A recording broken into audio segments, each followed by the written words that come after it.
والوں نے ज़िंदगी की जद्दोजहद में अपना अमली किरदार अदा किया है और ऐसा अमली किरदार अदा किया है कि आपके हालात में इस वक्त आपके ज़्यादा काम करने से और ज़्यादा चीज़ों में हाथ डालने की वजह से ज़िंदगी में बर्डन आया हुआ है। आपने काफ़ी जो है अपने ऊपर परेशानियां खुद ही तारी की हुई हैं और आप देख भी रहे हैं कि हम लोग इतने मेहनती हैं, इतना काम करते हैं, इतनी स्ट्रगल करते हैं, मगर जिस लेवल की हमें कामयाबियाँ मिलनी चाहिए वो क्यों नहीं मिल रही।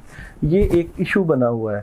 मगर अगर आप तहम्मुल के साथ इस वक्त को गुजारेंगे और अल्लाह के ऊपर भरोसा भी रखेंगे तो ये जो मुश्किल वाली पोजीशन है ये बेहतरी की तरफ चले जाएगी। इन मुश्किल पोजीशन से निकलने के लिए, इस बर्डन को ख़त्म करने के लिए आप अपने पुराने लोगों के साथ, दोस्त अहबाब के साथ मुलाकात करें और घर से बाहर निकलें। खुशियाँ जो है वो तकसीम करें, काम कर कर के जो आपने अपने ऊपर मुश्किलों को जो है सवार किया हुआ है उसको निकालें और अल्लाह के ऊपर भरोसा करके अपनी ज़िंदगी को गुजारें। ये वक्त जो है इतना काम करके अगर आप मज़ीद अपने ऊपर बर्डन डालेंगे तो ये आपको परेशानियों की तरफ मज़ीद ले जाएगा।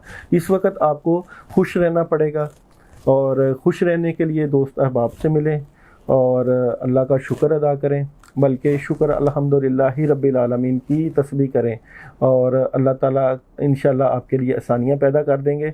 जो इस मुश्किल की पोजीशन से आप सिर्फ दबाव को कम करेंगे तो जो खुशियाँ आएंगी वो आपकी ज़िंदगी के रस्तों को इस्तवार कर देंगी।